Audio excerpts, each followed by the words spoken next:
Mic देना। Cameraman इनके face पे फोकस करना। आज खुल के टेस्टिमनी देना। आज आप ब्लेस टेस्टिमनी, तारीफ करो पहले जोर से। एक बार हालेलुया बोलो। हालेलुया। 7 बार बोलो, अलग अलग बोलो।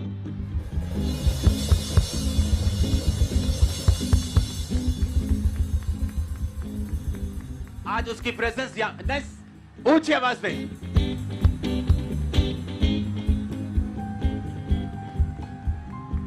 हालेलुया, जोर से हालेलुया बोलो, जोर से फिर से। इनका इनका माइक देख। ए लड़के, अपना नाम बताओ, क्या है, कहां से आए आप? मेरा नाम बलबीर सिंह है, मैं अमृतसर से आया हूँ। आप वैसे अमृतसर के, वैसे रहते कहां हैं? बेसिकली हम उत्तराखंड से रहने वाले हैं। अच्छा, उत्तराखंड। अभी आप अमृतसर में? जी नहीं, रहते हम अमृतसर में हैं, बट है आप उत्तराखंड के हैं। आपका नाम क्या है? मेरा नाम बलबीर सिंह। क्या हुआ आपकी लाइफ में? पूरे शुरू से अपनी स्टोरी बताओ आप। यही पापा जी की मेरी फर्स्ट मैरिज 96 में हुई, और उसके बाद जब हमने बेबी प्लान किया तो बेबी मेरी वाइफ को कंसीव नहीं हो पा रहा था। तो फिर हम डॉक्टरों के पास गए, तो डॉक्टरों ने बताया कि तुम्हारी वाइफ की दोनों ओवरियां ब्लॉक हैं, तो आप ओवरी का ऑपरेशन करवा के खुलवा के एक बार चांस ले सकते हो। तो मैंने एक बार उनकी एक ओवरी खुलवाई, फिर लेकिन उसके बाद भी बेबी कंसीव नहीं हो पा रहा था। उसके बाद डॉक्टरों ने बोला अगर कंसीव नहीं हो पा रहा था तो मैं मतलब दूसरी जगहों पर भी अपनी वाइफ को लेके गया। जैसा जिसने बोला मैंने वो किया, जहाँ जिसने जाने को बोला वो किया। मतलब मैंने दर दर की ठोकरें खाई, लेकिन फिर भी कुछ नहीं बना। और मेरी आपने पार्टी फंक्शन में जाना बंद कर दिया? बंद कर दिया पापा जी। शर्मिंदगी के कारण मैं कहीं भी नहीं जा पाता था, ना किसी से मिलता था, ना किसी की पार्टी में, ना फंक्शन में जाता था।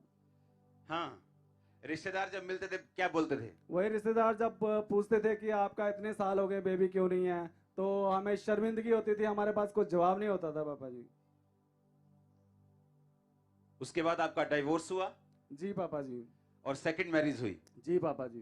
पर सेकंड मैरिज में भी आपके बेबी नहीं हुआ? जी। जब शैतान एक व्यक्ति के पीछे होता है ना, मैं आपको बोलता हूं, जब वो जनरेशनल कर्ज के नीचे, वो जितनी लड़की मर्जी अच्छी है, उसका डाइवोर्स कोई रोक नहीं सकता। उसको कहीं भी ले जाओ, कोई भी काउंसलिंग कर दो, उसको समझा दो, उसके हस्बैंड को, उसके फैमिली को। एक divorce, second divorce, third divorce, और वो भी हैरान होती है कि मुझसे कम समझदार लड़कियां, मुझसे कम सुंदर, कम समझदार अपनी मैरिज में सेटल्ड हैं और मैं अनसेटल्ड हूं। और इसलिए बाइबल कहती शैतान चुराने आया, घात करने के लिए आया और नष्ट करने के लिए आया, और यीशु मसीह आए कि तुम जीवन पाओ। अब हुआ क्या, इनकी जब सेकंड मैरिज हुई तो फिर उन्होंने बेबी जब प्लान किया, फिर बेबी नहीं हुआ। और जब इनकी वाइफ की स्कैनिंग की गई, क्या आया स्कैनिंग में? मल्टीपल रसोलियां निकली पापा जी। आपका नाम क्या है वाइफ का? सविता। और अब जब आपने स्कैनिंग करवाई, जब काफी साल बेबी नहीं हुआ, तो आपके मल्टीपल रसौलियां आई? हाँ जी। आपके यूट्रस में? हाँ जी। फिर उस रसौलियों का आपने क्या किया? दवाइयाँ खाई, डॉक्टर के पास गए, लेकिन फिर भी कोई आराम नहीं मिला पापा जी। और आपको हार्ट की भी दवाइयां खानी पड़ती थी? हाँ जी, मेरा हार्ट का ऑपरेशन हुआ था, जिससे डॉक्टर ने कहा था कि 3 साल आपको लाइफ टाइम तक दवाई खानी पड़ेगी हार्ट की। आपका एक्सपीरियंस क्या था कि आपने लिखा जब लेडीज प्रेग्नेंट होती थी वो आपको आपके सामने नहीं आती थी? हाँ जी बिल्कुल, वो अपने बच्चे छुपाते थे। और आपका एक्सपीरियंस क्या था भाई का? जी पापा जी, शर्मिंदगी फील होती थी पापा जी। मतलब ये सोचते थे कि हमारे साथ ऐसा क्यों हुआ, लोग हमसे ऐसा क्यों करते हैं। अभी आपकी उम्र कितनी है? 48 ईयर्स। 50 साल के करीब हो गए जी पापा। आपकी उम्र? जी पापा जी। और जब आपकी शादी हुई थी तब आप कितने साल के थे? 25 ईयर्स। मतलब डबल उम्र हो गई आपकी। जी पापा। अभी जब आपने लिखा कि आपके रिश्तेदार ये आप पर हंसते थे कि तेरे 25 साल की उम्र में बच्चा नहीं हुआ, अब तू 48 साल की उम्र में कैसे होगा? जी पापा जी। तब आपका रिएक्शन क्या होता था?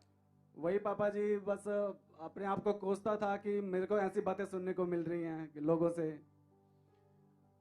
और आपने लिखा आप डिवोर्स के बाद डिप्रेशन में चले गए थे। जी पापा जी, एक तो मेरे पास बेबी की ब्लेसिंग नहीं थी, दूसरा मेरी वाइफ उसको छोड़कर चली गई, और तो मैं आप डिप्रेशन रूम में रहते थे आप जी पापा जी, 24 घंटे रूम में रोता रहता था पापा जी। इधर अमृतसर में या उत्तराखंड में? अमृतसर में हम रहते हैं, अमृतसर में ही है पापा जी। और आप वहां पे 24 आवर रूम में रहते थे, काम नहीं, डिप्रेशन हो गया जी था, पापा जी, काम डिवोर्स, पे- और 24 साल से बेबी नहीं था, जी पापा जी। और लोग आपको बोलते थे कि 25 साल की उम्र में नहीं हुआ, अब तेरे 48 साल की उम्र में कैसे होगा? जी पापा जी। क्योंकि first marriage same problem, uterus, operation करवाए कोई हल नहीं हुआ। जी पापा जी। Second marriage same problem, uterus, सब कुछ किया, दवाइयां खाई, सभी हल किए, कोई हल नहीं हुआ। जी पापा जी। तब क्या हुआ जब आपको चर्च के बारे में, प्रभु के बारे में कैसे मालूम हो, कैसे आप चर्च में आए? वही पापा जी, जहाँ पर मैं जॉब करता था वहाँ पर एक ब्रदर सेंट्री का काम करने आए थे, तो उन्होंने मुझे चर्च के बारे में बताया पापा प्लम्बर थे वो? जी पापा जी। ओके।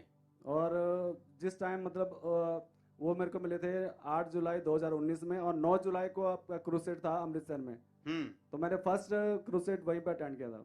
और उसके बाद आप चर्च आना शुरू हुए? उसके बाद चर्च आना 28 जुलाई 2019 को हम फर्स्ट टाइम चर्च में आए। फर्स्ट टाइम चर्च में आए? जी पापा। आपने लिखा कि आप चर्च आने के बाद भी लोग आपका मजाक करते थे। जी पापा क्या जी, बोलते थे लोग? यही कहते थे कि इन्होंने धर्म चेंज कर लिया है, तो मतलब अगर इतने सालों में नहीं हुआ तो आप बुढ़ापे में कहाँ से हो जाएगा, क्या हाथ रखने से या पास्टर के प्रार्थना करने से बेबी हो जाएगा?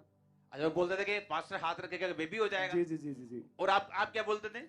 पापा जी, हमने उन्हें कोई जवाब नहीं दिया, हम अपने सारी बातें अपने परमेश्वर से करते हैं, प्रार्थना के परमात्मा, हमने तो उन्हें कोई जवाब नहीं दिया, लेकिन आप उन्हें नहीं, जवाब देना। आपने जवाब नहीं दिया, आपको खुद फेथ नहीं था या इतना विश्वास नहीं था कि मेरे अभी होगा कि नहीं नहीं, होगा, मैं देख लूं? एक्चुअली पापा ये है कि वो डायरेक्टली हमसे बातें नहीं करते थे, डायरेक्टली हमसे कोई बात नहीं करता, डायरेक्टली कोई नहीं बोलता, हाँ। एक दूसरे से बातें करते, वो सुनने में आ जाते। चुगलियां करते थे जी सभी? पापा जी। चुगलियों की आत्मा थी उनके अंदर। हाँ जी जी।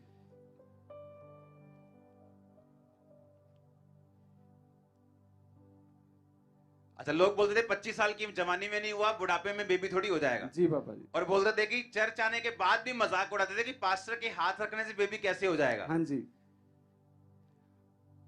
आप जब चर्च में आने लगे, आपने टेस्टिमनी सुनी, जी पापा जी। कैसे परिवर्तित हुआ आपकी लाइफ? वही पापा जी, चर्च में जब आए तो हमने गवाहियां सुनी, मतलब बेबी की बहुत गवाहियां सुनी, तो मन में एक विश्वास बढ़ा पापा जी कि जब अगर इन लोगों को मिलता है तो हमें भी परमेश्वर जरूर देगा।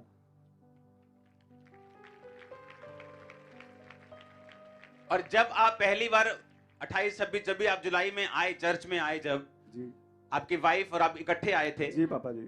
उस हफ्ते से ही आपकी हीलिंग होनी शुरू हो गई थी। जी पापा जी। और उसके बाद जब प्रेयर माउंटेन के ऊपर प्रार्थना थी, हाँ जी। पार्टनर्स की, आप उस प्रार्थना में थे, जी पापा जी।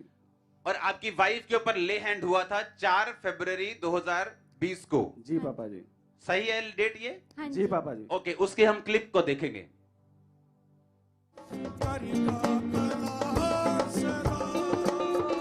पीछे करो फिर से, बस रुको, पीछे करो। और ये दोनों आप ही है ना? हाँ जी। पीछे करो। जी पापा जी। ओके, आगे करो।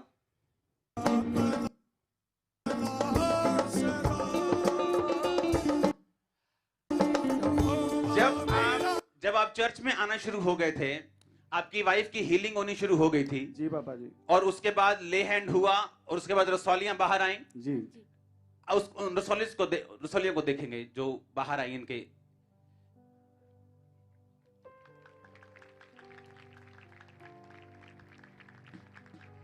ये बिना ऑपरेशन के आई है कि ऑपरेशन करवाया है? बिना बिना ऑपरेशन के ऑपरेशन। पापा जी। सुनो आगे देखो क्या है। अच्छा, दिखाओ रसौलियों को। जिस दिन इन्होंने चर्च एंटर करना शुरू किया, चर्च में फर्स्ट टाइम ये आए थे, इनकी हीलिंग शुरू हो गई थी, और इनको मालूम हो गया था कि मेरे मूवमेंट शुरू है, कुछ निकल रहा है, हीलिंग स्टार्ट हो गई। 4 फरवरी को जब इन पे ले हैंड हुआ, वो एक फाइनल टच था। क्यों, मैं बताता हूं। आप पे 4 फरवरी को ले हैंड हुआ, हाँ जी जी। पापा जी।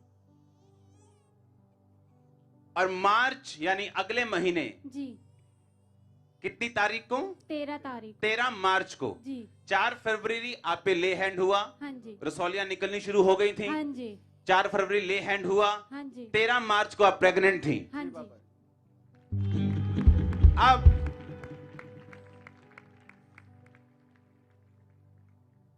24 साल के बाद बेटा हुआ है।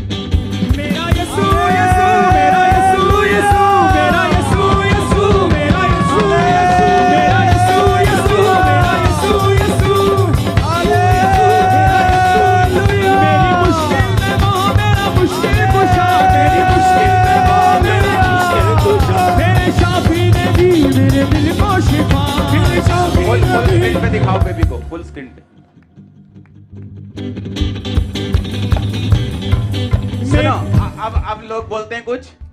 पापा जी कुछ लोग तो इतने शर्मिंदा हैं कि वो बात ही नहीं करते हैं। नहीं नहीं, बात करनी है, उनको शर्मिंदा नहीं करना, जी उनको बाबा बताना जी। है भाई जैसे आज तुम हो हम बाबा भी जी। कभी वैसे थे, बिल्कुल प्रभु बाबा। ने हमें बदला, आओ तुम्हें परमेश्वर के पास लेके चलते जी हैं। पापा जी। ऊपर देख के बोलो किसने किया, बोलो डॉक्टर। फिर से बोलो किसने किया।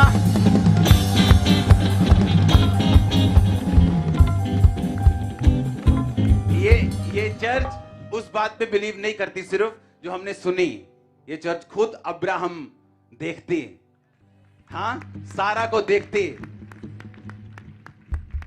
हम खुद अपनी आंखों से देखते हैं आज के अब्राहम को, आज की सारा को।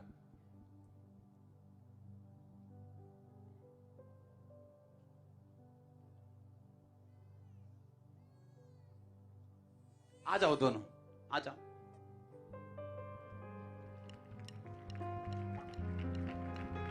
मेरे जब मैं नया मसीह में था ना, ऐसी एक टेस्टिमनी को सुनने के लिए लोग गांव में ढूंढ ढूंढ कर जाते थे। इंटरनेट नहीं होता था ना, तो अगर किसी को खबर मिलती थी कि उस जगह पे एक गवाही आई है इतनी बड़ी, तो लोग ढूंढ के गांव में ऑटो करवा के सुनने के लिए जाते थे ताकि उनका विश्वास बढ़े। आप हर संडे सुनते हो, आप ब्लेस्ड हो।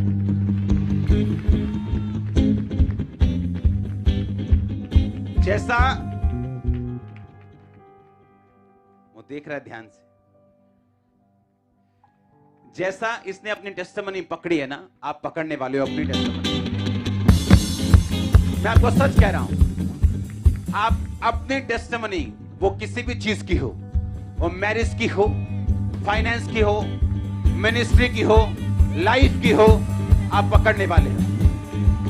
आमीन ऊंचा, ये आशीष आपकी।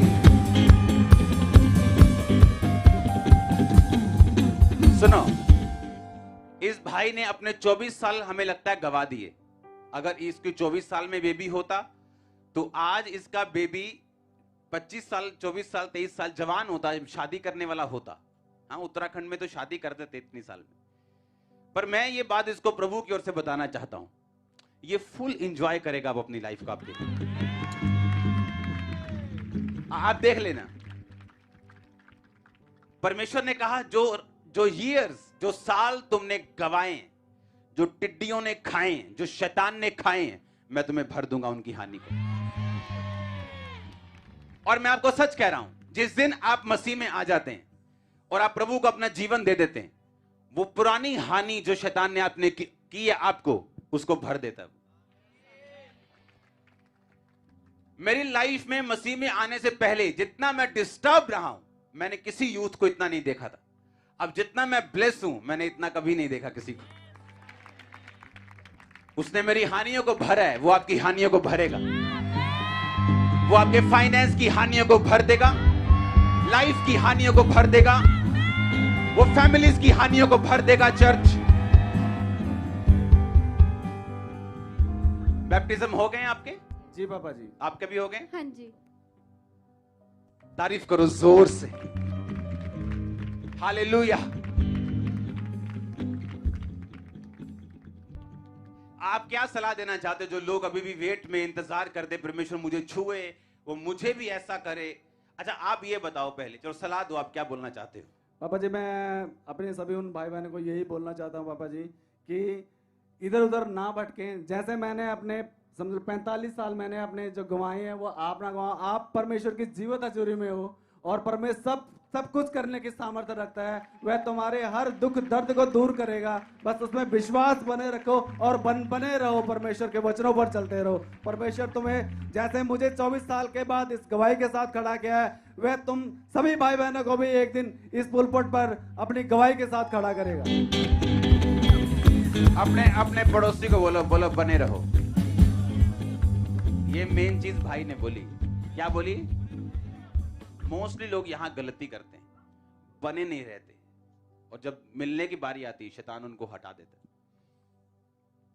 उत्तराखंड में आपका एड्रेस क्या है? उत्तराखंड हमारे गांव का नाम बाड़ा है और जिला पौड़ी गढ़वाल। जिला पौड़ी गढ़वाल। जी पापा। और आपके गांव में आपका घर का कोई एड्रेस, कोई मशहूर जगह जहां आपका घर है? आपके फादर का नाम? मेरे पापा का नाम सोहन सिंह सोहन सिंह। जी। गांव कौन सा? ग्राम बाड़ा बाड़ा। पट्टी इडवाल सिंह। और गांव में कहाँ पे है घर आपका? मैं बताता हूँ एड्रेस। ग्राम बाड़ा पट्टी इडवाल Singh, post office Pisoli school, जिला पौड़ी गढ़वाल। ओके। और गांव में घर आपका जो है वो किस चीज के पास है? किसी जगह कोई स्कूल, कोई ऐसा ऐसे? ऐसा गांव के बीच में ही है। गांव के बीच में आपका जी घर है। पापा। आपके पड़ोसी का नाम कोई? पड़ोस के एक्चुअली पापा जी हम तो रहते यही काफी हैं, देर लेकिन से। हाँ, जी और पापा गांव जी। का नाम क्या है? बाड़ा। बाड़ा, जी पापा जी। उत्तराखंड। जी पापा जी। आपने एड्रेस बोल दिया ना? पौड़ी गढ़वाल। हाँ जी पापा। चेक करके आना जरूर। और अमृतसर में एड्रेस क्या है? अमृतसर में house number 48 Shri Ram Avenue 88 feet road, Majitha road पे पड़ता है अमृतसर। आसान कर दूं काम थोड़ा। हमें बंदे लभते फिरूंगे तुही कि यार देखिए सच हैगा कि हमें खड़े कीते। इंटरनेट पे चला गया, आराम से रिवाइंड कर करके सुनो और जाओ। देखो, तारीफ करो जोर से।